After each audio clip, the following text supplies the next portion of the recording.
രാധാഷ്ടമി ആണല്ലോ നാളെ. അപ്പോൾ രാധാഷ്ടമിയെ കുറിച്ചിട്ട് അതിനെക്കുറിച്ചിട്ട് ഒരു പ്രഭാഷണം വേണം എന്നുള്ളത് കുറേ പേര് ആവശ്യപ്പെട്ടു. അതിനനുസരിച്ചിട്ടാണ് നമ്മൾ രാധാഷ്ടമിയെ കുറിച്ചിട്ട് ഇവിടെ ദേവിയുടെ ജന്മത്തിനെക്കുറിച്ചിട്ട് അതിനെക്കുറിച്ചിട്ടൊക്കെ ഒന്ന് അവതരിപ്പിക്കുന്നത്. ഓം അജ്ഞാനതിമിരാന്ധസ്യ ജ്ഞാനാഞ്ജനശലാഖയാ ചക്ഷുരുന്മീലിതം യേന തസ്മൈ ശ്രീഗുരവേ നമഃ. ശ്രീചൈതന്യമനോഭീഷ്ടം സ്ഥാപിതം യേന ഭൂതലേ സ്വയം രൂപ കദാ മഹ്യം ദദാതി സ്വപദാന്തികം. വന്ദേഹം ശ്രീഗുരോः ശ്രീയുതപദകമലം ശ്രീഗുരൂन् വൈഷ്ണവാംശ്ച ശ്രീരൂപം സാഗ്രജാതം സഹഗണരഘുനാഥാന്വിതം തം സജീവം സാദ്വൈതം സാവധൂതം പരിജനസഹിതം കൃഷ്ണചൈതന്യദേവം ശ്രീരാധാകൃഷ്ണപാദ സഹഗണലളിതാ ശ്രീവിശാഖാന്വിതാംശ്ച. ഹേ കൃഷ്ണ കരുണാസിന്ധോ ദീനബന്ധോ ജഗൽപദേ ഗോപേശ ഗോപികാകാന്ത രാധാകാന്ത നമോസ്തുതേ. തപ്തകാഞ്ചന ഗൗരാംഗീം രാധേ വൃന്ദാവനേശ്വരി വൃഷഭാനുസുതേ ദേവി പ്രണമാമി ഹരിപ്രിയേ. വാഞ്ചാകൽപതരുഭ്യശ്ച കൃപാസിന്ധുഭ്യ ഏവ ച പതിതാനാം പാവനേഭ്യോ വൈഷ്ണവേഭ്യോ നമോ നമഃ. നമോ വിഷ്ണുപാദായ കൃഷ്ണപ്രേഷ്ഠായ ഭൂതലേ ശ്രീമതേ വേദവ്യാസപ്രിയസ്വാമിൻ ഇതി നാമിനേ. നമോ വിഷ്ണുപാദായ കൃഷ്ണപ്രേഷ്ഠായ ഭൂതലേ ശ്രീമതേ ഭക്തിവേദാന്തസ്വാമിൻ ഇതി നാമിനേ. നമസ്തേ സാരസ്വതേ ദേവേ ഗൗരവാണി പ്രചാരിണേ നിർവിശേഷ ശൂന്യവാദി പാശ്ചാത്യദേശതാരിണേ. ശ്രീകൃഷ്ണ ചൈതന്യ പ്രഭു നിത്യാനന്ദ ശ്രീ അദ്വൈത ഗദാധര ശ്രീവാസാദി ഗൗരഭക്തവൃന്ദ. ഹരേ കൃഷ്ണ കൃഷ്ണ കൃഷ്ണ ഹരേ ഹരേ ഹരേ രാമ രാമ രാമ ഹരേ ഹരേ. യോ ബ്രഹ്മരുദ്രശുകനാരദഭീഷ്മമുഖ്യൈ ആലക്ഷിതോ ന സഹസാ പുരുഷസ്യ തസ്യ സദ്യോ വശീകരണചൂർണമനന്തശക്തിം തം രാധികാചരണരേണും അനുസ്മരാമി. ശ്രീകൃഷ്ണ ഭഗവാന്റെ ഏറ്റവും പ്രിയപ്പെട്ട പ്രേയസിയായിട്ടുള്ള രാധാറാണിയെക്കുറിച്ചിട്ട് അധികമൊന്നും ആളുകൾക്ക് അറിയില്ല. കാരണം എന്താ പറയുന്നത്? ശ്രീമദ് ഭാഗവതത്തിൽ രാധാദേവിയെക്കുറിച്ചിട്ട് കാര്യമായിട്ടൊന്നും പറഞ്ഞിട്ടില്ല, ഒന്നും സൂചിപ്പിച്ചിട്ടേ ഇല്ല. ശ്രീമദ് ഭാഗവതത്തിൽ ഭഗവാന്റെ നാമത്തിനെക്കുറിച്ച് തന്നെ അവസാനമാണ് പറയുന്നത്. എന്തുകൊണ്ട് എന്നൊരു ചോദ്യം വരും അവിടെ. എന്താണ് അതിന് കാരണം? വാസ്തവത്തിൽ വേദവ്യാസ മഹർഷി കരുതിക്കൂട്ടി തന്നെയാണ് ഈ രാധാറാണിയെക്കുറിച്ചിട്ട് ഒന്നും സംസാരിക്കാതിരുന്നത്.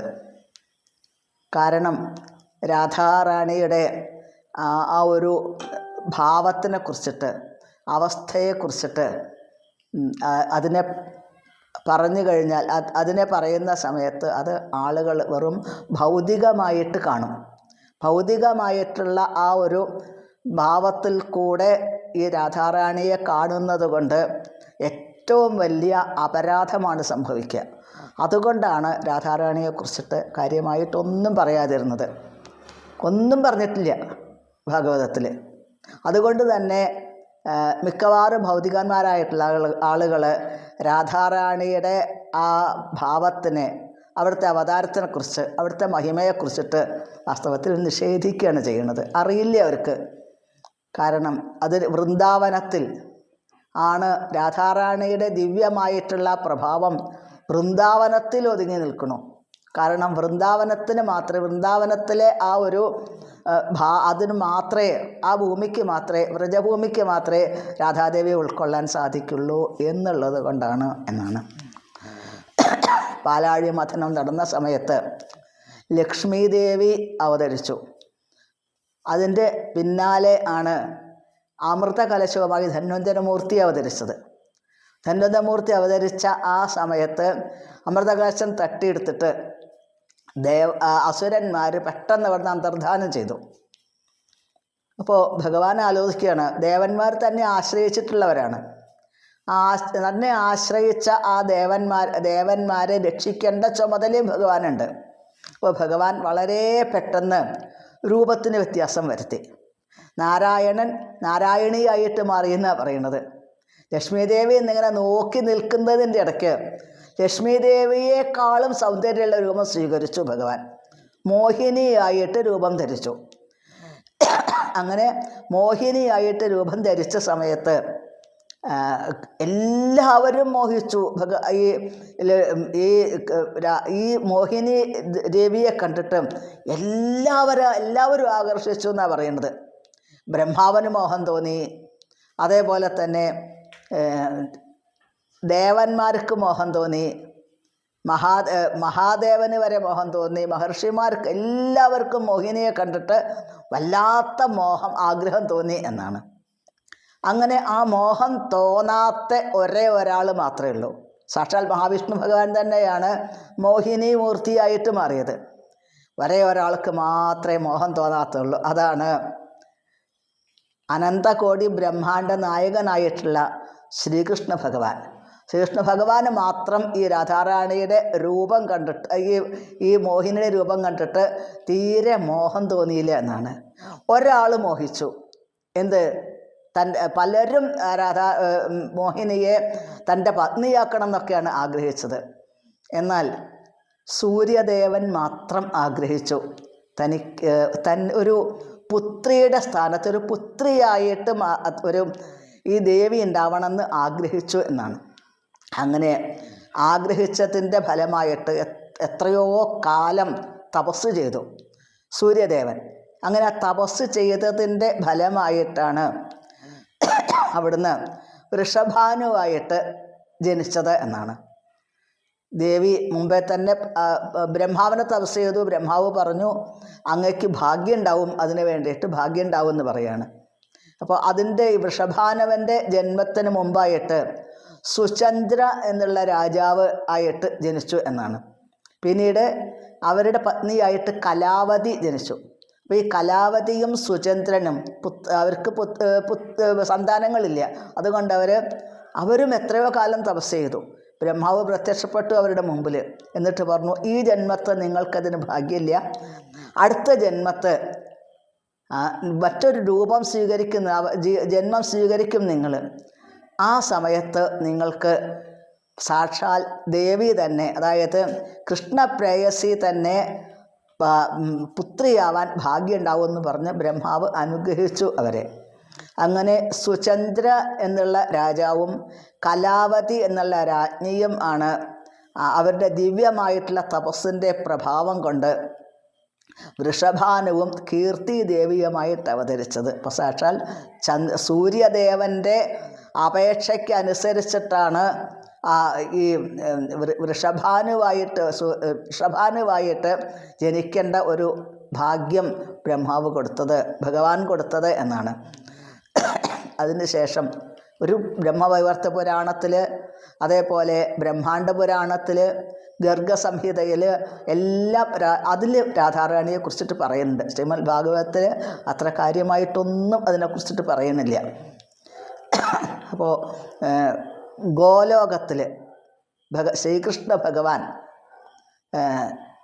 ദിവ്യമായ ഭാവത്തോടുകൂടി ഭഗവാൻ സാന്നിധ്യം ചെയ്യുന്ന സമയത്ത് ഭഗവാൻ ഇങ്ങനെ ശയിക്കുന്ന സമയത്ത് തൻ്റെ ഛായക്കിടയ്ക്ക് ആ ഒരു ഛായ അത് മനസ്സിലിങ്ങനെ അത് ധ്യാനിച്ച് പിന്നീട് ഭഗവാൻ അത് ഒരു രൂപമായിട്ട് ഭഗവാന് കാണാൻ സാധിച്ചു. അപ്പോൾ ഭഗവാൻ ആ രൂപത്തിനെ ഭംഗിയായിട്ട് ഭഗവാൻ അലങ്കരിച്ച് വിശേഷപ്പെട്ട ആഭരണങ്ങൾ അലങ്കരിച്ച് ഭഗവാൻ അതിൻ്റെ ഭംഗി നോക്കിയിട്ട് വിസ്മാപനം സ്വസ്തജ സൗഭഗർദ്ധയ പരംപദം ഭൂഷണാംഗം എന്നാ പറയാം. അത്രയും ഭഗവാൻ ആനന്ദിച്ചു, ഭഗവാൻ അതിൽ മോഹിച്ചു പോയി എന്നാണ്. അങ്ങനെ ഭഗവാന്റെ ഛായയിൽ തന്നെ മോഹിച്ചു പോയി. ആ രൂപമാണ് രാധാറാണിയായിട്ട് പരിണമിച്ചത്. അപ്പോൾ സുചന്ദ്ര രാജാവും കലാവതി ദേവിയുമാണ് വൃഷഭാനുവായിട്ട് അതേപോലെ കീർത്തിദ ദേവിയായിട്ട് ജനിച്ചത് എന്നാണ്. അവർക്കും ഇതേപോലെ കുട്ടികളില്ലാതിരുന്നു. അപ്പോൾ വൃഷഭാനു മഹാരാജാവായിട്ട് തന്നെയാണ്. അദ്ദേഹത്തിന് വളരെയധികം ചക്രവർത്തിയെ പോലെയാണ് അത് വൃഷഭാനു എന്നത്. അപ്പോൾ ഗോപന്മാരുടെ ഏറ്റവും പ്രധാനപ്പെട്ട ആൾ തന്നെയാണ്. അപ്പോൾ അദ്ദേഹത്തിൻ്റെ ബർസാനയിലാണ് ബ്രഹ്മാവ് 3 പർവ്വതങ്ങൾ ആണ് ഈ വൃന്ദാവനത്തിലുള്ളത്. 3 പർവ്വതങ്ങൾ ത്രിമൂർത്തികളെ പ്രതിനിധാനം ചെയ്യുന്നു എന്നാണ്. മഹാവിഷ്ണു ഭഗവാനെ പ്രതിനിധാനം ചെയ്യുന്നതാണ് ഗോവർദ്ധന പർവ്വതം. മഹാദേവൻ്റെ പ്രതിനിധാനം ചെയ്യുന്ന പർവ്വതമാണ് നന്ദീശ്വര പർവ്വതം. അതായത് നന്ദീശ്വര പർവ്വതം, നന്ദഗാവ് എന്ന് പറയും. അതേപോലെ ബ്രഹ്മാവിനെ പ്രതിനിധാനം ചെയ്യുന്ന പർവ്വതമാണ് ബർസാന എന്നത്. ബ്രഹ്മാവ് പർവ്വതമായി നിന്ന് തപസ് ചെയ്യുന്നു. അതേപോലെ തന്നെ മഹാദേവൻ പർവ്വതമായിട്ട് നന്ദീശ്വര പർവ്വതമായിട്ട് മാറി അവിടെ. എന്തിനാണിത്? കൃഷ്ണലീലയിൽ പങ്കെടുക്കാൻ വേണ്ടിയിട്ട്. രാധാറാണിയും ശ്രീകൃഷ്ണ ഭഗവാനും ഒന്നിച്ച് വരുന്ന ആ ഒരു ദിവ്യമായിട്ടുള്ള ലീലകളിൽ പങ്കെടുക്കാനായിട്ടാണ് അവർ ഒന്നിച്ച് ത്രിമൂർത്തികൾ ഒന്നിച്ച് അവതരിച്ച് സാക്ഷ്യം വഹിക്കാനായിട്ടാണ് എന്നാണ്. ഇപ്പോൾ ബ്രഹ്മാവിനെ പ്രതിനിധാനം ചെയ്യുന്ന പർവ്വതമാണ് ബർസാന എന്നുള്ള പർവ്വതം. അവിടെ ബ്രഹ്മാവിനും ആഗ്രഹമുണ്ട് എന്ത്? രാധാറാണിയുടെ പാദസ്പർശം ഏൽക്കാനായിട്ട് എന്നാണ്. അപ്പോൾ ഈ വൃഷഭാനു മഹാരാജാവിൻ്റെ ഒരു പ്രത്യേകമായിട്ടുള്ള സ്ഥലമുണ്ട്. പല സ്ഥലത്തുണ്ടാവുമല്ലോ ഈ രാജാക്കന്മാർക്ക് പല വയലുകൾ, അതേപോലെ ഒരുപാട് ഓഫീസുകൾ അങ്ങനെയൊക്കെ ഉണ്ടാവുമല്ലോ. ഇതേപോലെ ആണ് ഇവിടെ റാവൽ എന്നുള്ള സ്ഥലത്ത് വലിയ ഒരു കൊട്ടാരം അവിടെ ഉണ്ട് എന്നാണ്. അപ്പോൾ അവിടെ വൃഷഭാനു മഹാരാജാവ് ഒരിക്കൽ സ്നാനത്തിനായിട്ട് പോകുന്ന സമയത്ത് അവിടെ ഒരു സ്വർണ്ണ നിറമുള്ള താമരപ്പൂ കാണാൻ സാധിക്കുന്നു. ആ താമരപ്പൂവിൽ ഒരു പെൺകുട്ടി കിടക്കുന്നതായിട്ട് കാണുന്നു. അത്ഭുതം തോന്നി മഹാരാജാവിന്. രാധാറാണിയുടെ അവതാരം എപ്പോഴാണ്? വാസ്തവത്തിൽ മിക്കവാറും ആളുകൾക്ക് അറിയില്ല രാധാറാണി എപ്പോഴാണ് അവതരിച്ചത് എന്നുള്ളത്. പ്രഭാതത്തിൽ ബ്രാഹ്മമുഹൂർത്തത്തിൽ 4:30 മണിക്കാണ് രാധാറാണിയുടെ അവതാരം എന്നാണ് പറയുന്നത്. ഈ അവതാരത്തിൻ്റെ ഉദ്ദേശം എന്താണ് എന്ന് ചോദിച്ചു കഴിഞ്ഞാൽ 4:30 മണി എന്നുള്ളത് ബ്രാഹ്മമുഹൂർത്തമാണ്. അപ്പോൾ സൂര്യൻ പ്രകാശിക്കാനായിട്ട് പോകുന്നു. അപ്പോൾ ഒരു ആനന്ദത്തിൻ്റെ, വെളിച്ചത്തിൻ്റെ, ആനന്ദത്തിൻ്റെ ഒരു മുഹൂർത്തമാണ് ഈ ഒരു ബ്രാഹ്മമുഹൂർത്തം എന്നത്. ആ മുഹൂർത്തത്തിലാണ് രാധാറാണി ഇവിടെ പ്രത്യക്ഷപ്പെട്ടത് എന്നാണ്. അങ്ങനെ ഒരു സ്വർണ്ണ നിറമുള്ള താമരയിൽ ഒരു പെൺകുട്ടി കിടക്കുന്നതായിട്ട് വൃഷഭാനു കാണുന്നു. വൃഷഭാനുവിൻ്റെ അടുത്തേക്ക് ഈ താമര ഇങ്ങനെ ഓളങ്ങളിൽപ്പെട്ട്, യമുനയിലെ ജലത്തിലെ ഓളങ്ങളിൽപ്പെട്ട് പതുക്കെ നീങ്ങി വരുന്നതായിട്ട് കാണുന്നു. അപ്പോഴേക്ക് കീർത്തിദാദേവി തൻ്റെ ആ തോഴിമാരോട് കൂടിയിട്ട് ആ സമയം ബ്രാഹ്മമുഹൂർത്തത്തിൽ തന്നെ യമുനയിൽ സ്നാനത്തിനായിട്ട് വരുന്നു. 2 പേർക്കും ഈ പെൺകുഞ്ഞിനെ കണ്ട സമയത്ത് എന്തെന്നില്ലാത്ത ആനന്ദം തോന്നുന്നു. കീർത്തിദാദേവിയുടെ സ്തനങ്ങൾ ചുരന്നു എന്നാണ് പറയുന്നത് ഈ പെൺകുട്ടിയെ കണ്ട സമയത്ത്. അപ്പോഴേക്ക് ബ്രഹ്മദേവൻ പ്രത്യക്ഷപ്പെട്ടു. അവിടെ ബ്രഹ്മദേവൻ ആ പെൺകുഞ്ഞിനെ കയ്യിലെടുത്തു. എന്നിട്ട് പറഞ്ഞു, വൃഷഭാനുവിൻ്റെ കയ്യിൽ കൊടുത്തു. ആ പെൺകുട്ടിയെ തൻ്റെ ഗൃഹത്തിലേക്ക് നിങ്ങൾക്കായിട്ട് ഭഗവാൻ തന്നതാണ് എന്ന് പറഞ്ഞിട്ടാണ് കൊടുത്തത്. അത് ആ കയ്യിലെടുത്തിട്ട് കീർത്തിദാദേവിയുടെ കയ്യിൽ കൊടുത്തു. കീർത്തിദാദേവിയും ഈ വൃഷഭാനു രാജാവും റാവൽ എന്നുള്ള സ്ഥലത്തുനിന്ന് നേരെ ബർസാനയിൽ എത്തിച്ചേർന്നു. അപ്പോൾ ഈ രാധാറാണിയുടെ ആവിർഭാവം എങ്ങനെയാണ് ഗോലോകത്ത് എന്നുള്ളതും ആചാര്യന്മാർ വളരെ വിശദമായിട്ട് പറയാറുണ്ട്. ഭഗവാനാണെങ്കിൽ തൻ്റെ രൂപത്തിനെ തന്നെ, തൻ്റെ പ്രതിബിംബത്തിനെ തന്നെ ഭഗവാൻ എന്തൊന്നില്ലാത്ത ആകർഷിക്കുന്നു ഭഗവാനെ എന്നാണ്. ഭഗവാൻ തന്നെയാണ്, എന്നാൽ ഭഗവാന്റെ പ്രതിബിംബത്തിനോട് ഭഗവാന് എന്തൊന്നില്ലാത്ത ആകർഷണം. ഇടയ്ക്കിടയ്ക്ക് ഭഗവാൻ ഹൃദയത്തിൻ്റെ പ്രതിബിംബം കാണാറുണ്ട് എന്നാണ്. പ്രത്യക്ഷമായിട്ട് ഭഗവാനെ പ്രതിബിംബത്തിനെ കാണാൻ തുടങ്ങി. അങ്ങനെ ആ പ്രതിബിംബത്തിന് ഭഗവാൻ ഭംഗിയായിട്ട് കിരീടം അണിയിച്ചു, കാതിൽ ആഭരണങ്ങൾ അണിയിച്ചു, കഴുത്തിൽ ആഭരണങ്ങൾ അണിയിച്ചു, അരയിൽ ആഭരണങ്ങൾ അണിയിച്ചു. എന്നിട്ട് ഭഗവാൻ അതിനെ നോക്കിയൊന്ന് പുഞ്ചിരിച്ചു, പരസ്പരം പുഞ്ചിരിച്ചു എന്നാണ്. അപ്പോൾ രാധാറാണിയുടെ ഭഗവാന്റെ ദിവ്യമായിട്ടുള്ള ഛായയിൽ നിന്നാണ് രാധാറാണിയുടെ ആവിർഭാവം എന്നുള്ളത് ആചാര്യന്മാർ പറയുന്നു. അതിമനോഹരമാണ്. അതായത് ശ്രീകൃഷ്ണ ഭഗവാനെ മദനമോഹന മോഹിനി എന്നാണ് രാധാദേവിയെക്കുറിച്ച് പറയാറ്. കന്ദർപ്പ കോടി കമനീയ വിശേഷ ശോഭം. ഭഗവാനെ പറയുന്നു, വേണും കൊണന്തം അരവിന്ദ ദലായദാക്ഷം ബർഹാവതംസം അസിതാംബുദ സുന്ദരാംഗം കന്ദർപ്പ കോടി കമനീയ വിശേഷ ശോഭം ഗോവിന്ദമാദിപുരുഷം തമഹം ഭജാമി. കന്ദർപ്പ കോടി കമനീയ വിശേഷ ശോഭം. ഒരു കോടിക്കണക്കിൽ കാമദേവന്മാരുടെ ശോഭ ഭഗവാനുണ്ട്. എന്നാൽ അതിനെ അതിശയിപ്പിക്കുന്ന സൗന്ദര്യം രാധാറാണിക്കുണ്ട്. അപ്പോൾ മദനമോഹനനായിട്ടുള്ള ഭഗവാനെ മോഹിപ്പിക്കുന്ന സൗന്ദര്യം രാധാറാണിക്കുണ്ട് എന്നതാണ്. അങ്ങനെയുള്ള ആ രാധാറാണിയാണ് ഇപ്പോൾ വൃഷഭാനുവിൻ്റെയും കീർത്തിദാദേവിയുടെയും പുത്രിയായിട്ട് റാവലിൽ വന്നിട്ടുള്ളത് എന്നാണ്. ഇപ്പോൾ ഈ കുട്ടിക്ക് ഒരു നല്ല എല്ലാ സൗന്ദര്യമുണ്ട്, എല്ലാ വിധത്തിലുള്ള മംഗളകരമായിട്ടുള്ള എല്ലാ ഭാവങ്ങളും ഈ കുട്ടിക്കുണ്ട് എന്നാണ്. പക്ഷേ ചെറിയ ഒരു ദുഃഖം അവർക്ക് തോന്നുന്നു. കാരണം ഈ പെൺകുട്ടി കണ്ണ് മിഴിച്ചിട്ടില്ല ഇതേവരെ. എന്താണ് കണ്ണ് മിഴിക്കാത്തത് എന്നുള്ളത് അറിയണില്ല. ദുഃഖത്തിൽ ആറാടുകയാണ് അവിടെ. പെൺകുഞ്ഞുണ്ടായിട്ടുള്ള കുട്ടി ഉണ്ടായിട്ടുള്ള ആഘോഷങ്ങൾ നടക്കുന്നതിൻ്റെ ഇടയ്ക്കും അച്ഛനും അമ്മയും വല്ലാതെ ദുഃഖിച്ചു കൊണ്ടിരിക്കുന്നു. അപ്പോഴാണ് ദേവന്മാർ നാരദ മഹർഷിയെ അയച്ചു. എന്താണ് കാരണം എന്നുള്ളത് അറിഞ്ഞാൽ അവർക്കൊരാശ്വാസം കൊടുക്കാനായിട്ട്.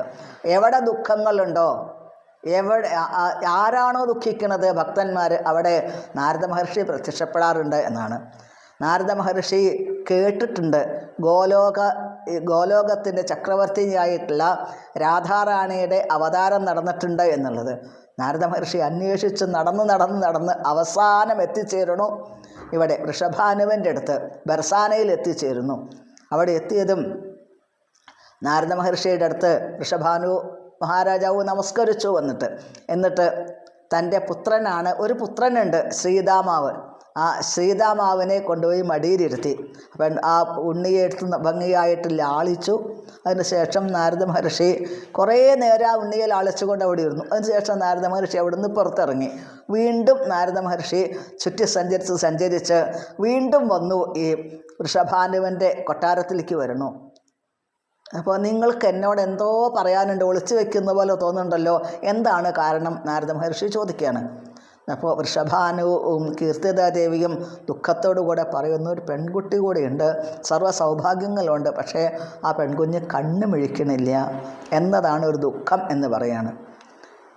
അപ്പോൾ നാരദ മഹർഷി ആ വൃഷഭാനുവിൻ്റെ ആ രാധാറാണിയെ കിടത്തിയിട്ടുള്ള ആ സ്ഥലത്തേക്ക് എത്തിച്ചേർന്നു, സ്വകാര്യ മുറിയിലേക്ക് എത്തിച്ചേർന്നു.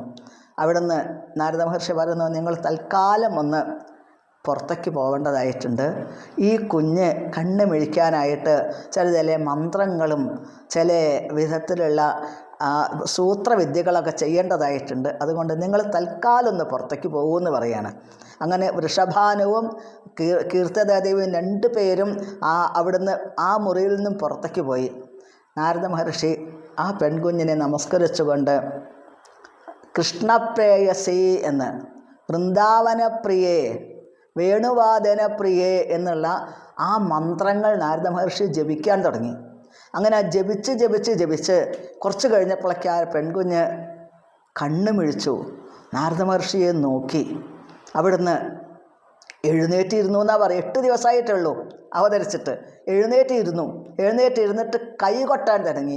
നാരദ മഹർഷി ഭംഗിയായിട്ട് വീണ വായിക്കാൻ തുടങ്ങി. അങ്ങനെ ആ നാരദ മഹർഷി വീണ വായിച്ചുകൊണ്ട് പെൺകുഞ്ഞിൻ്റെ ചുറ്റുമായിട്ട് നൃത്തം വയ്ക്കുന്നു. ഈ പെൺകുഞ്ഞ് എഴുന്നേറ്റിരുന്ന് കയ്യിൽ ആ കറുത്താള് വെച്ചിട്ട് ഭംഗിയായിട്ട് ആ വീണയ്ക്കനുസരിച്ച് അതിന് ആ വാദ്യഘോഷം ചെയ്യുന്നു. പെൺകുഞ്ഞ് വളരെ ആനന്ദത്തോടു കൂടി ഇരിക്കുന്നു. അപ്പോൾ ഈ മുറിയുടെ ഉള്ളിൽ നിന്ന് ഭംഗിയായുള്ള സംഗീതങ്ങൾ, നാരദ മഹർഷിയുടെ നൃത്തത്തിൻ്റെ ശബ്ദങ്ങൾ, പെൺകുഞ്ഞൻ്റെ കളകള ശബ്ദങ്ങൾ, ചെറിയ കുട്ടികൾ പറയുന്ന ആ ഒരു ശബ്ദത്തിൽ സംസാരം, ചിരികൾ, ഇതൊക്കെ ഈ വൃഷഭാനുവും കീർത്തിയും പുറമേ നിന്ന് കേൾക്കുകയാണ്. അവർക്ക് അത്ഭുതം തോന്നി, എന്ത് വിദ്യ നാരദ മഹർഷി ഇവിടെ പ്രദർശിപ്പിച്ചത് എന്നുള്ളത്.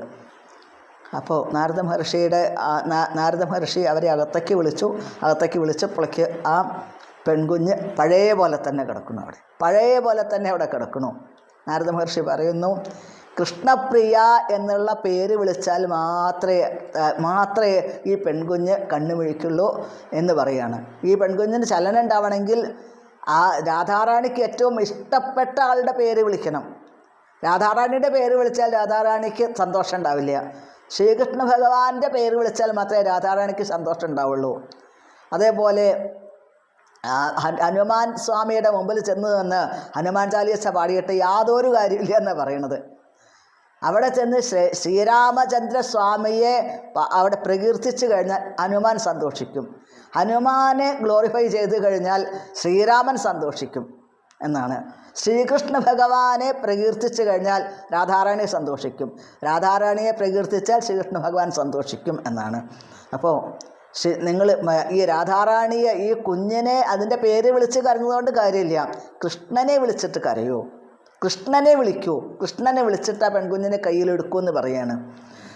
അപ്പോൾ ഏകദേശം ഈ സമയമാകുമ്പോഴേക്ക് അമ്പാടിയിൽ ഭഗവാൻ അവതരിച്ചിട്ടുണ്ട്. വൃഷഭാനു മഹാരാജാവ് യശോദാദേവിയെയും നന്ദഗോപരെയും 2 ഗോപന്മാരെയും എല്ലാവരെയും ഈ പെൺകുട്ടിയുടെ ജന്മോത്സവത്തിന് പങ്കെടുക്കാനായിട്ട് വിളിക്കുകയാണ്. അവതാര മഹോത്സവത്തിന് പങ്കെടുക്കാനായിട്ട് വിളിക്കുകയാണ്. അങ്ങനെ വിളിക്കുന്ന സമയത്ത് യശോദാദേവിയും കീർത്തിദേവിയും വളരെ സുഹൃത്തുക്കളാണ്. നന്ദഗോപരും വൃഷഭാനുവും സുഹൃത്തുക്കളാണ്. അവർ സംസാരിച്ചു കൊണ്ടിരിക്കുന്നതിൻ്റെ ഇടയ്ക്ക് രാധാറാണിയെ ഭംഗിയായിട്ട് തൊട്ടിലിൽ കിടത്തിയിട്ടുണ്ട്. ആ തൊട്ടിലിൽ അതിൻ്റെ തൊട്ടടുത്ത് ഭഗവാനെയും കിടത്തിയിട്ടുണ്ട്. അങ്ങനെ ഭഗവാനും രാധാറാണിയും കണ്ടതോടുകൂടി രാധാറാണിയുടെ അടുത്ത് ചെന്നിരുന്ന് ഭഗവാൻ ആ ശരീരത്തിൽ ഇങ്ങനെ അമർത്തിയിട്ട് അടിക്കുകയാണ് അത്രേ. അങ്ങനെ അടിക്കുന്ന സമയത്ത് രാധാറാണി കണ്ണുമിഴിച്ചു. അവർ എന്തൊന്നില്ലാത്ത ആനന്ദം അവരുടെ കണ്ണുകളിൽ. കാരണം ആദ്യത്തെ ദർശനമാണതെന്ന് പറയുന്നത്. ഭൂമിയിൽ വന്നിട്ട് ആദ്യത്തെ ദർശനം അതാണ് എന്നാണ്. വളരെ മനോഹരമാണ്. രാധാറാണിയുടെ ഓരോ ലീലകളും മനോഹരമാണ്. ശ്രീകൃഷ്ണ ഭഗവാനേക്കാൾ കൂടുതൽ കരുണ രാധാറാണിക്കുണ്ട്. അതാണ് നമ്മൾ ഹരേ കൃഷ്ണ കൃഷ്ണ കൃഷ്ണ ഹരേ ഹരേ, ഹരേ രാമ രാമ രാമ ഹരേ ഹരേ എന്നുള്ള ആ മന്ത്രം നമ്മൾ ജപിക്കുന്ന സമയത്ത് ഹരേ എന്ന് പറഞ്ഞാൽ രാധാറാണിയെ സംബന്ധിച്ചാണ്. കൃഷ്ണസ്പർശത്തിന് മാത്രമേ രാധാറാണിയെ ഉണർത്താൻ സാധിക്കുള്ളൂ. രാധാറാണിയുടെ സ്പർശത്തിന് മാത്രമേ ശ്രീകൃഷ്ണ ഭഗവാനെ ഉണർത്താൻ സാധിക്കുള്ളൂ. അതുകൊണ്ടാണ് നമ്മൾ ഹരേ കൃഷ്ണ കൃഷ്ണ കൃഷ്ണ ഹരേ ഹരേ, ഹരേ രാമ രാമ രാമ ഹരേ ഹരേ എന്നുള്ള മന്ത്രം നമ്മൾ ജപിക്കുന്ന സമയത്ത് രാധാറാണിയും ശ്രീകൃഷ്ണ ഭഗവാനും ഒന്നിച്ച് നമ്മളുടെ മുമ്പിൽ അനുഗ്രഹിക്കാനായിട്ട് വരുന്നു. ശ്രീകൃഷ്ണ ഭഗവാനേക്കാൾ കൂടുതൽ കരുണ രാധാറാണിക്കുണ്ട് എന്നാണ്. അവതാരങ്ങൾ എത്രയോ ഭഗവാൻ എടുത്തിട്ടുണ്ട്. ശ്രീകൃഷ്ണ ഭഗവാൻ കരുണയുടെ അവതാരം എന്ന് പറഞ്ഞാൽ രാധാറാണിയാണ് കരുണയുടെ അവതാരം എന്നത്.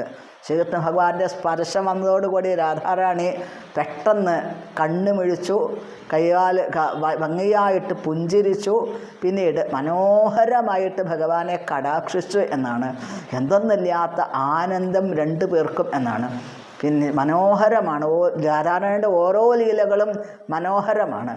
പിന്നീട് ഭഗവാൻ എപ്പോഴാണ് ഈ മയിൽപ്പീലി എന്തിനാണ് ഭഗവാൻ ധരിക്കുന്നത്? അതിൻ്റെ പിന്നിലൊരു കഥ ഉണ്ടെന്നാണ് പറയുന്നത്. ഭംഗിയായിട്ട് ഭഗവാൻ വേണുഗാനം ചെയ്യുന്നു. ആ വേണുഗാനം ചെയ്യുന്ന ആ സമയത്ത് വേണുഗാനം കേട്ട് രാധാറാണി വളരെ പെട്ടെന്ന് ആ ബർസാനയിൽ നിന്നും ഇറങ്ങി വരികയാണ്. അങ്ങനെ ഇറങ്ങി സങ്കേതവൻ എന്നൊക്കെ പറയും. അങ്ങനെയുള്ള സ്ഥലത്ത് ഇറങ്ങി വരുന്ന ആ സമയത്ത് യമുനയിൽ നിന്നും വെള്ളം കൊണ്ടുവരാൻ എന്നുള്ള നിലയ്ക്കാണ് രാധാറാണി ഇറങ്ങുന്നത്. അങ്ങനെ ആ ഇറങ്ങുന്ന സമയത്ത് ഭഗവാൻ രാധാറാണിയെ കണ്ടു. അപ്പോൾ ഒരു മയിൽ അവിടെ ഭഗവാന്റെ മുമ്പിൽ വന്ന് നിൽക്കുകയാണ്. അപ്പോൾ ആ മയിൽ മുമ്പിൽ വന്ന് നിന്നിട്ട് ഭംഗിയായിട്ട് ഭഗവാൻ വേണുഗാനം ചെയ്യുമ്പോൾ ഇടയ്ക്കിടയ്ക്ക് ആ മയിലിങ്ങനെ പിന്നോട്ട് പോകും. അപ്പോൾ ഭഗവാൻ ഭഗവാൻ മയിലിൻ്റെ അടുത്തേക്ക് വരും. മയിലിൻ്റെ അടുത്തേക്ക് ഇങ്ങനെ നീങ്ങി വരും. കുറച്ചുകൂടി പിന്നോട്ട് പോകും. അപ്പോഴേക്ക് വീണ്ടും പിന്നിലേക്ക് ഇങ്ങനെ വരും. ഭഗവാൻ മുന്നോട്ട് പോകും. അങ്ങനെ വന്ന് അവസാനം രാധാറാണി വെള്ളം എടുക്കാൻ വേണ്ടി കുടം കയ്യിലെടുത്ത് ആ വെള്ളം എടുക്കാൻ വേണ്ടി വരുന്ന സമയത്ത് ഭഗവാൻ രാധാറാണിയെ കണ്ടു. ആ കുടം കയ്യിലെടുത്ത് വെള്ളം കണ്ട് എടുക്കുന്നതിൻ്റെ ഇടയ്ക്ക് രാധാറാണി ഭഗവാനെ ഒന്ന് കടാക്ഷിച്ചു. അതോടുകൂടി ആ മയിൽ പെട്ടെന്ന് ഇവിടുന്ന് ഓടിപ്പോയി എന്നാണ് പറയുന്നത്. അപ്പം മയിലിനോട് ഇത്രയും പ്രീതി തോന്നാൻ കാരണം എന്താണ്? ഭഗവാന് രാധാറാണിയെ കാണാനായിട്ടുള്ള ഒരു ഉപാധിയായി ഈ മയിൽ എന്നുള്ളത് കൊണ്ട്. അതുകൊണ്ടാണ് ഭഗവാൻ എപ്പോഴും രാധാറാണിയുടെ ഒരു സ്മരണയ്ക്കാണ് ഭഗവാൻ മയിൽപ്പീലി തൻ്റെ ശിരസിൽ ധരിക്കുന്നത് എന്നാണ്. അങ്ങനെയാണ് രാധാറാണിയെ വീണ്ടും ഭഗവാൻ കാണുന്നത്. അനേകം ലീലകളുണ്ട് രാധാറാണിയും ഭഗവാനുമായിട്ട്. വാസ്തവത്തിൽ ആ ഭഗവാൻ ഈ ഭൂമിയിലേക്ക് വരാൻ തയ്യാറെടുത്തിരിക്കുന്ന ആ ഒരു സമയത്ത് രാധാറാണി പറഞ്ഞു, അവിടുന്ന് പോവുകയാണെങ്കിൽ എനിക്കും കൂടി കൂടെ വരണം എന്ന് ആഗ്രഹമുണ്ട്. അങ്ങനെ വരണം എന്ന് ആഗ്രഹമുണ്ട് എന്നുണ്ടെങ്കിൽ ഞാൻ അങ്ങനെ പെട്ടെന്ന് വരില്ല. ഞാൻ ചില കാര്യങ്ങൾ പറയാം. എനിക്ക് ചില നിബന്ധനകളുണ്ട്. എന്നാൽ മാത്രമേ ഞാൻ വരുള്ളൂ എന്ന് പറയാണ്. അപ്പോൾ രാധാറാണി എന്തൊക്കെയാണ് നിബന്ധന എന്ന് ചോദിക്കുക. അപ്പോൾ രാധാറാണി പറഞ്ഞു, വൃന്ദാവനം എന്നുള്ളത്, വൃന്ദാവനം വേണം ഞാൻ വരുന്ന സ്ഥലത്ത്. പിന്നെ ഗോവർദ്ധനം വേണം, യമുനാ നദി വേണം, വ്രജത്തിലുള്ള രജസ്. അപ്പോൾ ഈ 4 വസ്തുക്കളുള്ള സ്ഥലത്ത് മാത്രമേ ഞാൻ ഉണ്ടാവുള്ളൂ. ഭഗവാനെ കാണാൻ സാധിക്കുന്നത് വരെ ഞാൻ കണ്ണ് തുറക്കില്ല. ഭഗവാനെ, കൃഷ്ണനെ അല്ലാതെ മറ്റൊരാളെയും എനിക്ക് കാണണമെന്ന് ആഗ്രഹമില്ല. അതുകൊണ്ട് ഞാൻ ഭഗവാന്റെ ആ ദർശനത്തിന് വേണ്ടി മാത്രമേ കണ്ണു മിഴിക്കുള്ളൂ രാധാറാണി പറയാണ്. അങ്ങനെ രാധാറാണിയുടെ ഇച്ഛയ്ക്ക് അനുസരിച്ചിട്ടാണ് ഇവിടെ ഈ വ്രജമണ്ഡലത്തിൻ്റെ ഒരു ഭാഗം, ഗോലോക വൃന്ദാവനത്തിൻ്റെ ഒരു ഭാഗം ഭൂമിയിലേക്ക് വന്നിട്ടുള്ളത്. അങ്ങനെ ഈ വ്രജമണ്ഡലം എന്നുള്ളത് സാധാരണ ഒരു സ്ഥലം പോലെയല്ല. വൃന്ദാവനം, 12 കാനനങ്ങൾ, യമുനാ നദി, ഗോവർദ്ധനം, ഇതൊന്നും ഭൗതികമായ ലോകത്തിലല്ല എന്ന് നമ്മൾ മനസ്സിലാക്കണം. രാധാറാണിയുടെ സാന്നിധ്യം ഈ വൃന്ദാവനത്തിനേക്കാളും കൂടുതൽ വേറെ എവിടെയും നമുക്ക് കാണാൻ സാധിക്കില്ല. എവിടെയും ഒരു പിടി മണ്ണ് കയ്യിലെടുത്തു എന്ന് വിചാരിക്കുക. ആ കയ്യിൽ ആ മണ്ണിൽ കറുത്ത മൺതരിയും വെളുത്ത മൺതരി ഉണ്ടാവും. ആ ഒരു പിടി മണ്ണിൽ. അപ്പോൾ രാധാകൃഷ്ണന്മാരുടെ ആ ഒരു പ്രാതിനിധ്യമാണ് അവിടുത്തെ രജസ്സിന് പോലും. വെറുതെ രജസ് എന്നാണ് പറയും. ഭഗവാൻ കാലിൽ പാദുകങ്ങൾ ഇടാതെ സഞ്ചരിച്ചത് ഭഗവാൻ, രാധാറാണി, അതേപോലെ ഗോപിമാർ, പിന്നെ യശോദാദേവി, നന്ദഗോപർ, വ്രജത്തിലുള്ളവരാരും കാലിൽ പാദുകങ്ങൾ ധരിക്കാറില്ല. പൃഥ്വിതൻ തിരുമാർത്തട്ടിൽ ഉത്സവം ചേർത്ത കാലടി എന്നാണ്. അപ്പോൾ 38 ചിഹ്നങ്ങൾ, 19 ചിഹ്നങ്ങൾ രാധാറാണിയുടെ പാദത്തിൽ, 19 ചിഹ്നങ്ങൾ ഭഗവാന്റെ പാദത്തിൽ എന്നാണ്. ഈ 2 രണ്ടും ഒന്നിച്ച് വന്നിട്ടുണ്ട്. എവിടെ വന്നത്? സാക്ഷാൽ ചൈതന്യ മഹാപ്രഭുവിൻ്റെ അവതാരത്തിൽ നമ്മൾ കാണാൻ സാധിക്കും. അവിടുന്ന് സന്യാസ ദീക്ഷ എടുത്തിട്ട് നേരെ അവിടുന്ന് പോയിട്ടുള്ളത് പുരി ജഗന്നാഥ ക്ഷേത്രത്തിലാണ്. പുരി ജഗന്നാഥൻ്റെ ആ ക്ഷേത്രത്തിലെത്തിയപ്പോഴേക്ക് അവിടത്തേക്ക് രാധാറാണിയെ ഓർമ്മ വന്നു. രാധാറാണിയുടെ ഭാവത്തോടു കൂടി അവതരിച്ചത്. ശ്രീകൃഷ്ണ ഭഗവാന്റെ അവതാരമാണെങ്കിലും രാധാറാണിയുടെ ഭാവമാണ് അവിടത്തേക്ക്. കരുണയാവതീർണ കലവ് എന്നാണ് പറയണത്. കരുണയോട് കൂടിയിട്ട് കലിയുഗത്തിൽ അവതരിച്ചിരിക്കുകയാണ്. എന്തിന്? കൃഷ്ണ പ്രേമപ്രദായത്തെ, ശ്രീകൃഷ്ണ ഭഗവാന്റെ പ്രേമഭാവം എല്ലാവർക്കും അധികാരി ഭേദമില്ലാതെ വിതരണം ചെയ്യാനായിട്ട് അവിടുന്ന് അവതരിച്ചതാണ്. അപ്പോൾ രാധാറാണിയുടെ ഉദ്ദേശം എന്താണ്? ആളെ നോക്കാതെ, ആരോടും ഒരു ഭേദഭാവന ഇല്ലാതെ, അധികാരി ഭേദമില്ലാതെ പ്രേമം വിതരണം ചെയ്യാനാണ് രാധാറാണി അവതരിച്ചിട്ടുള്ളത്. എല്ലാവർക്കും എന്നാണ്. അവതരിക്കുന്ന സമയത്തോ അതാ പറയുന്നത്, യോ ബ്രഹ്മ വിഷ്ണു ബ്രഹ്മ രുദ്ര ശുക നാരദ ഭീഷ്മ മുഖ്യൈ ആലക്ഷ്യതോ ന സഹസാ പുരുഷസ്യ തസ്യ. ബ്രഹ്മാവ്, രുദ്രൻ, അതേപോലെ ശുകദേവ ഗോസ്വാമി, നാരദ മഹർഷി, ഭീഷ്മര്, അങ്ങനെയുള്ളവർക്ക് ഭഗവാനെ അങ്ങനെയൊന്നും കണ്ടു കിട്ടാൻ സാധിക്കില്ല എന്നാണ് പറയണത്. ആ പാദധൂളികളിൽ നമസ്കരിക്കുക എന്നാണ്. അപ്പം അങ്ങനെയുള്ള ഭഗവാനെ എപ്പോഴും കാണാൻ സാധിക്കുന്നത് എവിടെയാണ്? സദ്യോ വശീകരണ ചൂർണം അനന്തശക്തിം. ഭഗവാനെ വശീകരിക്കാൻ ഒരു വസ്തുവിന് മാത്രമേ സാധിക്കുള്ളൂ എന്ന് രാധാറാണിയുടെ പാദധൂളികൾക്ക് മാത്രമേ ശ്രീകൃഷ്ണ ഭഗവാനെ വശീകരിക്കാൻ സാധിക്കുള്ളൂ എന്നാണ് പറയണത്. അപ്പോൾ വൃന്ദാവനത്തിൽ 3 അവസ്ഥയിലുള്ള കുഞ്ചങ്ങൾ കാണാൻ സാധിക്കും. കുഞ്ചം, നികുഞ്ചം, നിഭൃത നികുഞ്ചം എന്നാണ്.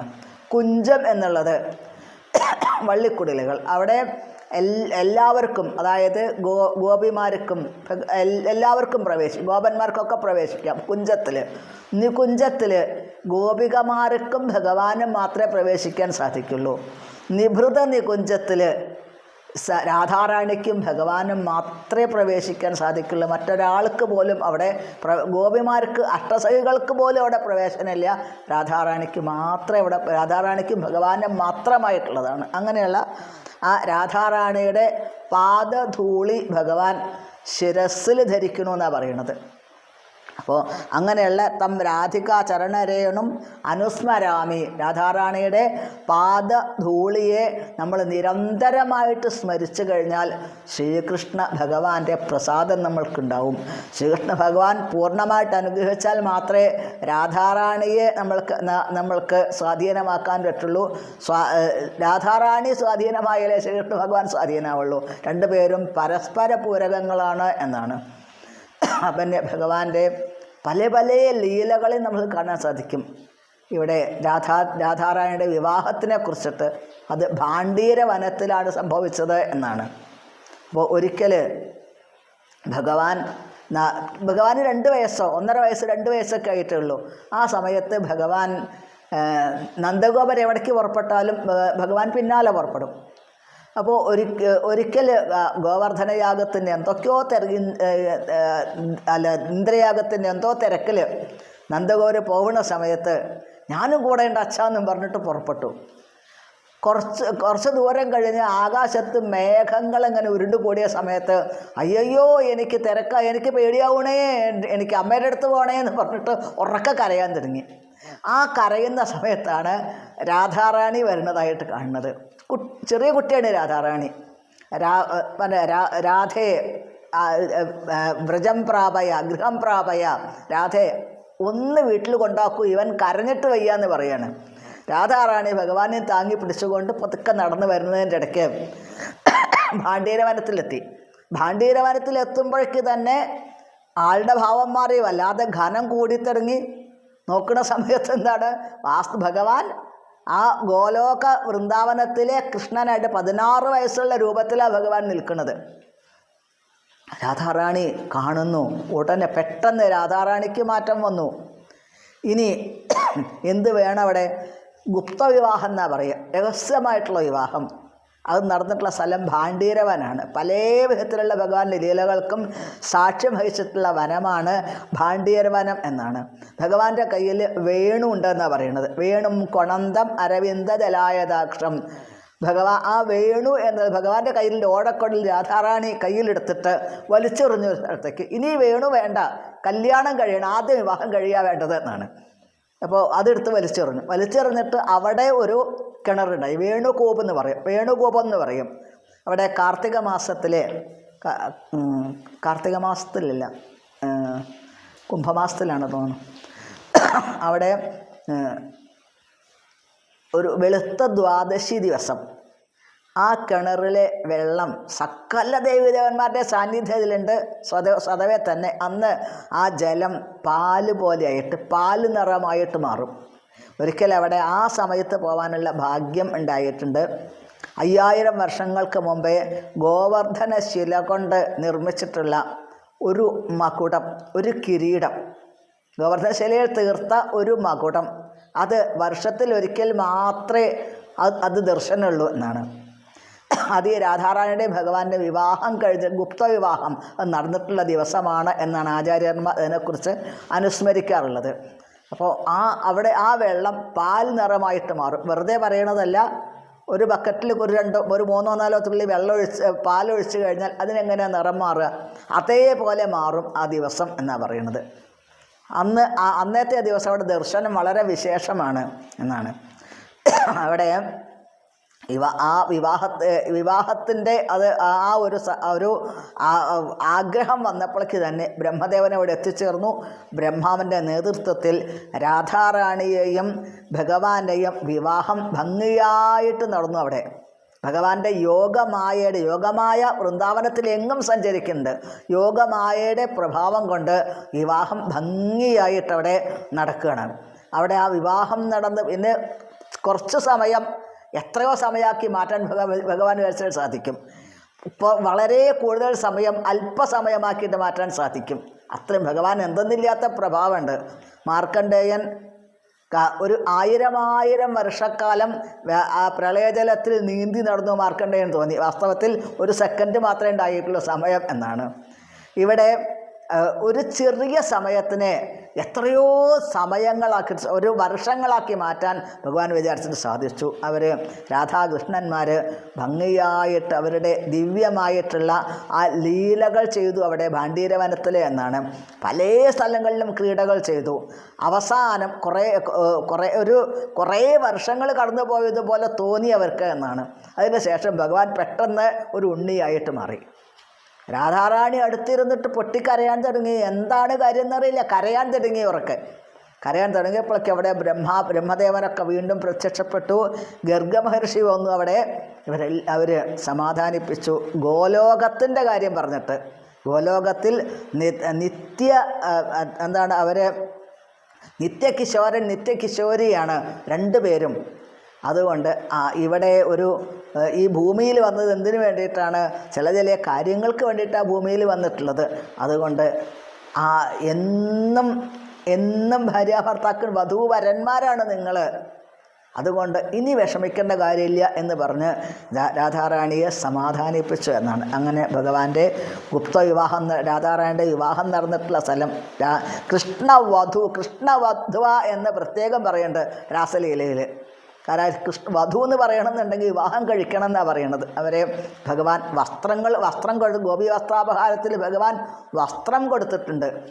ആ വിവാഹത്തിൻ്റെ ആ സമയത്ത് പറയേണ്ട ഒരു മന്ത്രമുണ്ട്. അതായത് ഇത് ലാജഹോമം എന്ന് പറയും. ബ്രാഹ്മണരുടെ ക്ഷത്രിയർക്കിടയിലുള്ള സമ്പ്രദായമാണത്.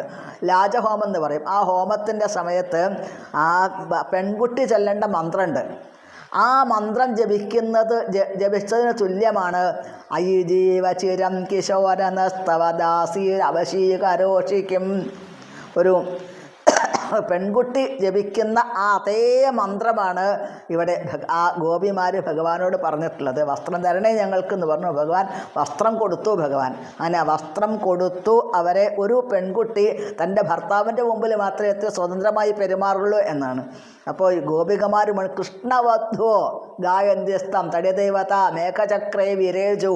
മനോഹരമായിട്ടുള്ള രാസലീലയിൽ ഒരേ ഒരു ഭഗവാനേ ഉള്ളൂ. ഗോപികമാർ എണ്ണിയാലൊടുങ്ങാത്ത ഗോപികമാർ. അങ്കനാമങ്കനാമന്തരേ മാധവോ മാധവം മാധവച്ചാന്തരേണങ്കന ഇത്തമാകൽപ്പിതേ മണ്ഡലേ മധ്യക സഞ്ജഗൗ വേണുനാ ദേവകീ നന്ദന. അങ്കനാമങ്കനം, ഒരു ഗോപി ഒരു കൃഷ്ണൻ, ഒരു ഗോപി ഒരു കൃഷ്ണൻ. എത്ര ഗോപിമാരുണ്ടോ അത്രയും കൃഷ്ണന്മാർ എന്നാണ്. നടുക്കോ സഞ്ജഗോ വേണുന ദേവകീ നന്ദന. ദേവകീ നന്ദനാരാ? ദേവകൻ എന്ന് നന്ദഗോപർക്കൊരു പേരുണ്ട്.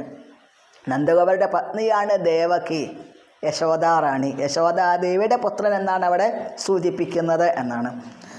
അപ്പോൾ ഈ രാസലീലയുടെ മുഴുവനായിട്ടുള്ള അതിൻ്റെ സെൻട്രൽ പോയിൻ്റ് ആരാണ്? വാസ്തവത്തിൽ രാധാറാണിയാണ്. അതിനെ മുഴുവൻ നിയന്ത്രിച്ചു കൊണ്ടിരിക്കുന്നത് രാധാറാണിയാണ് എന്നാണ്. അത് ചൈതന്യ മഹാപ്രഭുവിൻ്റെ ചരിത്രത്തിൽ കൂടെ നോക്കുന്ന സമയത്ത് നമ്മൾക്ക് അറിയാൻ സാധിക്കും. അതായത് രാധാറാണിയുടെ മഹിമകൾ ഏറ്റവും കൂടുതൽ അറിഞ്ഞ് ലോകത്തിന് പറഞ്ഞു കൊടുത്തിട്ടുള്ള അതാണ് അഷ്ടപതിയിലെ ജയദേവ ഗോസ്വാമി. പിന്നെ വില്ലുമംഗലം ഠാക്കൂർ രാധാറാണിയെക്കുറിച്ച് ഭംഗിയായിട്ട് അവതരിപ്പിച്ചിട്ടുണ്ട്, പറഞ്ഞിട്ടുണ്ട്. പിന്നെ വൃന്ദാവനത്തിലെ ഷഡ് ഗോസ്വാമിമാർ മുഴുവൻ വൃന്ദാവനത്തെ രാധാറാണിയുടെ മഹത്വത്തിനെ കുറിച്ച് വർണ്ണിച്ചിട്ടുണ്ട്. പ്രത്യേകിച്ച് രഘുനാഥദാസ ഗോസ്വാമി, അവർ പിന്നെ പ്രബോധാനന്ദ സരസ്വതി, അവരൊക്കെ രാധാറാണിയെക്കുറിച്ച് വളരെ ഭംഗിയായിട്ട് വർണ്ണിക്കുന്നുണ്ട്.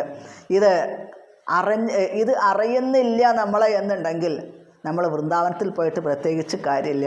6 ഗോസ്വാമിമാരെക്കുറിച്ച്, അവരുടെ കൃഷ്ണഭക്തിയെക്കുറിച്ചിട്ട്, അവരുടെ രാധാറാണിയുടെ ദിവ്യമായിട്ടുള്ള അവസ്ഥയെ ലോകത്തിന് മുഴുവൻ തുറന്ന് കാട്ടിക്കൊടുത്തത് ഈ ഒരു ഷഡ് ഗോസ്വാമിമാരാണ്. ഭക്തിവിനോദ ഠാക്കൂർ അതിൽ വളരെയധികം നല്ലൊരു പങ്ക് വഹിക്കുന്നുണ്ട്. മനോഹരമായിട്ടുള്ള രാധാറാണിയെക്കുറിച്ചുള്ള കീർത്തനങ്ങൾ. പിന്നെ ഭഗവാന് ജൂലയിലിരുത്തുന്ന സമയത്ത് ഏതെല്ലാം പുഷ്പങ്ങളെ കൊണ്ടാണ് ജൂല അലങ്കരിച്ചത് എന്നതുവരെ കവി കർണപൂര എന്നുള്ള ആ കവി, ഒരു ഭക്തൻ, ചൈതന്യ മഹാപ്രഭുവിൻ്റെ പരമ്പരയിൽ വന്നിട്ടുള്ള ഭക്തൻ ഭംഗിയായിട്ട് അവതരിപ്പിക്കുന്നുണ്ട്. പിന്നെ നമ്മളുടെ ഇവിടുത്തെ കവികളും കേരളത്തിലെ കവികളും വർണ്ണിച്ചിട്ടുണ്ട്. വൃന്ദ തൻ വനമണഞ്ഞു ഗോക്കൾ തൻ വൃന്ദമധ്യഭുവി വാണുവേണുവിൽ സുന്ദരാധരമണച്ചു പാടുമെൻ നന്ദനന്ദനനെ എന്നു കാൺമു ഞാൻ നൃത്തമാടി വിലസുന്ന ബർഹിതൻ വൃത്തമധ്യമണിയായ മാധവൻ മുത്തണപ്പതിനു രാധ തന്മുഖേ മുത്തമേകുവതു ഹൃത്തിലോർത്തിടാം. രാധാറാണിയെക്കുറിച്ച് ഭംഗിയായിട്ട് അവതരിപ്പിക്കുന്നുണ്ട്. നാരായണീയത്തിലും കാണാൻ സാധിക്കും രാധാറാണിയെക്കുറിച്ചിട്ട്. എന്തുകൊണ്ട് ഭട്ടതിരിപ്പാട് പറയണമെന്ന് ചോദിച്ചു കഴിഞ്ഞാൽ, എനിക്ക് ശുകദേവ ഗോസ്വാമിയെ പോലെയോ അല്ലെങ്കിൽ ഷഡ് ഗോസ്വാമിമാരെ പോലെയോ ഒന്നും യോഗ്യത ഇല്ലെങ്കിലും ഗുരുവായൂരപ്പ ഞാൻ പറയും. എന്ത്? രാധായാമേ പ്രിയതമമേദം മൽപ്രിയൈവം ബ്രവീതി ത്വം കിം പവനം കലയസി സഖേ മാനിനി മൽപ്രിയൈവ. രാധാദേവിയെ ഇടയ്ക്കിടയ്ക്ക് രാധാദേവിയെ സ്മരിക്കുന്നുണ്ട് അവിടെ. പിന്നെ രാസലീലയിലും അതെ. എന്നാണ് രാധാതുംഗപയോധര സാധുപരീരംഭലോലുപാത്മാനം ആരാധയേ ഭവന്നം പവനപുരാധീശ ശമയ സകലഹദാൻ എന്ന് പറയുന്നുണ്ട്. പല സ്ഥലത്തും പറയുന്നുണ്ട്. പിന്നെ അവിടുന്ന് മധുരയിൽ ഭഗവാൻ കംസവധത്തിനായി ചെല്ലുന്ന സമയത്ത് ആ കുവലയാപീഠത്തിനെ വധിച്ച് ആ കുവലയാപീഠത്തിൻ്റെ ആ കൊമ്പിൻ്റെ ഉള്ളിലുള്ള ലക്ഷണമൊത്ത ആനകളുടെ കൊമ്പിൻ്റെ ഉള്ളിൽ വിശേഷപ്പെട്ട രത്നങ്ങൾ ഉണ്ടാവുമെന്നാണ് പറയണത്. ഈ രത്നങ്ങൾ അത് കയ്യിലെടുത്തിട്ട് ഇതൊരു പ്രത്യേക തരത്തിലുള്ള ആഭരണം ഉണ്ടാക്കിയിട്ട് രാധികായൈ ദിശയതി രാധാറാണിക്ക് കൊടുക്കണം എന്നുള്ളത്. സമന്ത പഞ്ചകത്തിൽ ഭഗവാനും ഗ്രഹണത്തിൻ്റെ ആ സൂര്യഗ്രഹണ സമയത്ത് ഭഗവാനും രാധാറാണിയും ഒന്നിച്ച് കാണുന്ന ദൃശ്യമുണ്ട്. വളരെ അത്ഭുതകരമാണ് ഓരോ ദൃശ്യങ്ങളും എന്നാണ് സമന്തപഞ്ചകത്തിലെ. അവിടുത്തെ കുരുക്ഷേത്രത്തിലാണ് ഈ സംഭവം നടക്കുന്നത് എന്നാണ്. ബ്രഹ്മസരോവർ എന്ന് പറയും, അതിൻ്റെ തീരത്തായിട്ടാണ് ഈ സംഭവങ്ങൾ. ഇന്നും ബ്രഹ്മസരോവർ കുരുക്ഷേത്രത്തിൽ കാണാൻ സാധിക്കും. അവിടെ കാണാൻ സാധിക്കും ഭഗവാൻ ഒരു യാദവന്മാരുടെ രാജാവിൻ്റെ സ്ഥാനമാണല്ലോ ഭഗവാൻ, ചക്രവർത്തിൻ്റെ സ്ഥാനമാണല്ലോ ഭഗവാൻ. അവിടെ ആ സിംഹാസനത്തിലിരിക്കുന്ന സമയത്ത് അനേകം മഹർഷിമാർ, രാജാക്കന്മാർ, അവരൊക്കെ ചുറ്റപ്പെട്ടുകൊണ്ടാണ് ഭഗവാൻ ഇരിക്കുന്നത്. അപ്പോൾ വൃന്ദാവനത്തിൽ നിന്നും നന്ദഗോപര്, അതേപോലെ യശോദാദേവി, ഗോപന്മാരൊക്കെ വന്നിട്ടുണ്ട്. അപ്പോൾ ഒരുപാട് ദൂരത്തുനിന്ന് ഭഗവാനെ യശോദാദേവി കാണുന്നു. നന്ദഗോപരും ഭഗവാനെ കാണുന്നു. യശോദാദേവിയുടെ കണ്ണുകൾ നിറഞ്ഞൊഴുകി ഭഗവാന്റെ അപ്പോൾ സ്തനങ്ങളൊക്കെ ചൊരന്നൊഴുകി എന്നാണ് പറയണത്. പാലാടിയിലെ വെള്ളം കൂടി എന്നാണ് രൂപഗോസ്വാമിയൊക്കെ അതിനെക്കുറിച്ച് പറയണത്. അത്രയും സ്നേഹവാത്സല്യം ആണ് എന്നാണ്. അപ്പോൾ ആരോ പറഞ്ഞു കേട്ടു, ഭഗവാൻ കേട്ടു, വൃന്ദാവനത്ത് നിന്ന് അച്ഛനും അമ്മയും വന്നിട്ടുണ്ട് എന്നുള്ളത്. പിന്നെ ഭഗവാൻ ഇതെല്ലാം ഈ സഭയിൽ നിന്ന് എല്ലാം വിട്ടിട്ട് ആ യശോദാദേവിയുടെ അടുത്തേക്ക് ഓടി വരുന്നൊരു വരവുണ്ടെന്നാണ് പറയണത്. യശോദാദേവിയുടെ അടുത്ത് ഓടി വന്നിട്ട് ആത്മാസനമാരോപ്യ ബാഹുഭ്യാം പരിരഭ്യജ ഭാഗവതത്തിൽ പറയുന്നുണ്ട് ഈ സംഭവം ഭംഗിയായിട്ട്. യശോദാദേവി മടിയിലെടുത്ത് വെച്ചു. 80 വയസ്സായിട്ടുള്ള ഭഗവാൻ, അന്ന് ഭഗവാൻ 80 വയസ്സാണ്. ആ ഭഗവാനെ മടിയിലെടുത്ത് വെച്ച് യശോദ എന്ന് പറയുമ്പോൾ എന്തൊരു വാത്സല്യമാണ് അവിടെ. യശോദാദേവിയുടെ മാറോട് ചേർന്ന് എങ്ങനെയാണോ കണ്ണൻ അന്ന് കിടന്നത് അതേപോലെ കരാരവിന്ദേന പദാരവിന്ദം അങ്ങനെ ഒരു ഉണ്ടയായിട്ട് കിടക്കുന്ന ഭഗവാൻ. യശോദാദേവി ഒരിക്കൽ ജോലി എടുക്കുന്ന സമയത്ത് അടുക്കളയിൽ ജോലി എടുക്കുന്ന സമയത്ത് തിരിഞ്ഞു നോക്കണം, മിണ്ടണില്ല ആൾ, ഒരക്ഷരം മിണ്ടണില്ല. ഭംഗിയായിട്ട് യശോദ അലങ്കരിച്ചിട്ടുണ്ട്, എന്നിട്ട് കിടത്തിയിരിക്കുകയാണ്. അപ്പം ഇങ്ങനെ ഇടയ്ക്കിടയ്ക്ക് കമിഴ്ന്ന് ഉരുണ്ടുരുണ്ട് മറിഞ്ഞു പോകുന്നതാണ്. യശോദ ഒരിക്കൽ നോക്കുന്ന സമയത്ത് ഈ കാല് കുടിച്ചുകൊണ്ടാണ് കിടക്കുന്നത്. അപ്പം വിരലിൻ്റെ ശോഭ നോക്കിക്കൊണ്ടാണ് ഭഗവാൻ കിടക്കുന്നത്. കരാരവിന്ദേന പദാരവിന്ദം മുഖാരവിന്ദേ വിനിവേശയന്ത്രം. ആലിലയിൽ എങ്ങനെ കിടക്കുന്നത് അതേപോലെയാണ് ഇവിടെ കിടക്കുന്നത് ആള് എന്നാണ്. അവ മിണ്ടാതിരിക്കുന്നത് എന്താ, ഈ വായയിൽ വിരലിട്ട് കുടിച്ചുകൊണ്ടിരിക്കുകയാണ്, കാലിലെ വിരൽ. അതുകൊണ്ടാണ് അത്രയും മിണ്ടാതെ കിടക്കുന്നത്. അപ്പോൾ യശോദ ഓടി വന്നെടുത്തു ഭഗവാനെ. ഓടി വന്നെടുത്ത സമയത്ത് യശോദയ്ക്ക് തോന്നിയിട്ടുള്ള ഒരു ആനന്ദം ഉണ്ടല്ലോ, ആ സമയത്ത് ഭഗവാൻ തോന്നിയ ഒരു ആനന്ദം ഉണ്ടല്ലോ, ഈ ആനന്ദമാണ് ഭഗവാന്. ഒരു തരി പോലും ആനന്ദം കുറഞ്ഞിട്ടില്ല, അമ്മയോടുള്ള സ്നേഹം കുറഞ്ഞിട്ടില്ല, മകനോടുള്ള വാത്സല്യം കുറഞ്ഞിട്ടില്ല, തെളിയിച്ചു അവിടെ എന്നാണ് പറയണത്. കണ്ടു നിന്നവരൊക്കെ കണ്ണിൽ കണ്ണുനീരണിഞ്ഞു എന്നാണ്. അപ്പോഴേക്ക് രുക്മിണി ദേവി അടുത്തു വന്നു, പിന്നെ മറ്റുള്ള പത്നിമാർ വന്നു, എല്ലാവരും ചേർത്ത് പിടിച്ചു, രുക്മിണിയെ ചേർത്ത് പിടിച്ചു. തൻ്റെ മകളെന്നുള്ള വാത്സല്യത്തിൽ യശോദാദേവി നന്ദഗോപരുടെ ആ ദൃശ്യങ്ങളൊക്കെ നമുക്ക് കാണാൻ സാധിക്കും. ഗോപികമാർ മറ്റൊരു ഭാഗത്ത് നിൽക്കുകയാണ്. കാരണം അന്ന് വൃന്ദാവനത്തിൽ നിന്ന് പോരുന്ന സമയത്തുള്ള ആ കൃഷ്ണൻ ഇന്നിപ്പോൾ രാജാവായിരിക്കും, ചക്രവർത്തിയായിരിക്കുകയാണ്. അടുത്തേക്ക് ചെല്ലാൻ അധികാരം ഉണ്ടോയെന്ന് അറിയില്ല. ഭഗവാൻ ഗോപികമാരുടെ അടുത്തേക്ക് ചെന്നു. അപ്പോൾ രാധാറാണിയൊക്കെ അങ്ങോട്ട് 100 വർഷമായി ഭഗവാനെ കണ്ടിട്ടെന്നാണ് പറയണത്. 100 വർഷത്തെ വിരഹത്തിന് ശേഷം സമന്ത പഞ്ചകത്തിൽ വെച്ച് ഭഗവാനെ കണ്ടു രാധാറാണി. അതോ വിരഹാതുരംഗരേഖ രാധികാനിലില്യേ എന്നാണ്. ഭഗവാൻ രാധാറാണി ലയിച്ചതുപോലെയാണ്. ഗോപികമാരെ സമാധാനിപ്പിച്ചു ഭഗവാൻ. ഗോപികമാരോട് പറയുന്നു, എന്നിൽ നിങ്ങളുണ്ട്, നിങ്ങൾ എന്നിൽ നിറഞ്ഞു നിൽക്കുന്നുണ്ട്, നിങ്ങളിൽ ഞാനും നിറഞ്ഞു നിൽക്കുന്നുണ്ട് എന്നൊക്കെ ഭഗവാൻ വേദാന്ത തത്വങ്ങളൊക്കെ പറഞ്ഞ സമയത്ത് ഗോപികമാർ പറഞ്ഞു, ഞങ്ങൾക്ക് ഇതൊന്നും മനസ്സിലാവില്ല, ഞങ്ങൾക്കൊന്ന് മാത്രം അറിയാം, അവിടുത്തെ പാദം ഹൃദയത്തിൽ ഉദിച്ചു വരണം, അല്ലെങ്കിൽ ഞങ്ങൾ അങ്ങീ പറഞ്ഞിട്ടുള്ള വേദാന്ത തത്വങ്ങളെല്ലാം എത്രയോ ജന്മങ്ങൾ കഴിഞ്ഞിട്ടാണ് ഞങ്ങൾ കൃഷ്ണനെ കണ്ടത്. ഉദ്ദേശം എന്താണ്? എല്ലാത്തിൻ്റെ ഉദ്ദേശം എന്താ? കൃഷ്ണഭക്തിയാണ് ഉദ്ദേശം. ആ കൃഷ്ണനിലേക്ക് ഞങ്ങൾ എത്തിച്ചേർന്നു. ഇനി ഞങ്ങൾക്ക് മറ്റൊന്നിൻ്റെ ആവശ്യമില്ല, ഭഗവാന്റെ പാദം മാത്രമേ ആവശ്യമുള്ളൂ എന്നാണ്. രാധാറാണിയെ പ്രത്യേകം കൊണ്ടുപോയി ഭഗവാൻ രാധാറാണിയോട് അപരാധം ആയിട്ട് രാധാറാണിൻ്റെ പാദത്തിൽ നമസ്കരിച്ചു. പറഞ്ഞു, അവിടുന്ന് എൻ്റെ സ്വാമിയാണ്, എന്നെ നമസ്കരിക്കരുത്, എൻ്റെ സ്വാമിയാണ് അവിടുന്ന് എന്ന് പറഞ്ഞുകൊണ്ട് 2 പേർക്കും ശബ്ദം ഇടറിപ്പോയി. കണ്ണ് നോക്കിയിരിക്കുന്നുണ്ടെങ്കിലും പരസ്പരം കാണാൻ പറ്റാതെയായി. പിന്നെ ആലിംഗനം ചെയ്യണമെന്ന് ആഗ്രഹമുണ്ട്, പക്ഷേ കൈകൾ ചലിക്കാതെയായി. ആ ഭാവത്തിൻ്റെ തീവ്രമായിട്ടുള്ള അവസ്ഥയിൽ എന്നാണ്. രാധാറാണിയുടെ ആ ഭാവം പറഞ്ഞ് നമുക്ക് മനസ്സിലാവില്ല, എത്ര പറഞ്ഞാലും അധികമാവില്ല.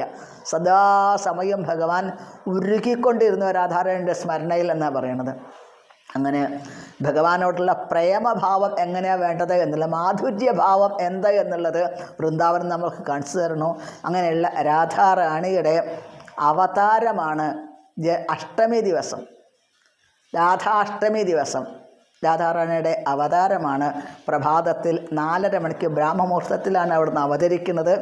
ശ്രീകൃഷ്ണ ഭഗവാൻ അർദ്ധരാത്രി 12 മണിക്ക്, കൃഷ്ണാഷ്ടമി അർദ്ധരാത്രി 12 മണിക്കാണ് ഭഗവാൻ ആ സമയത്ത് അവതരിക്കുന്നത്.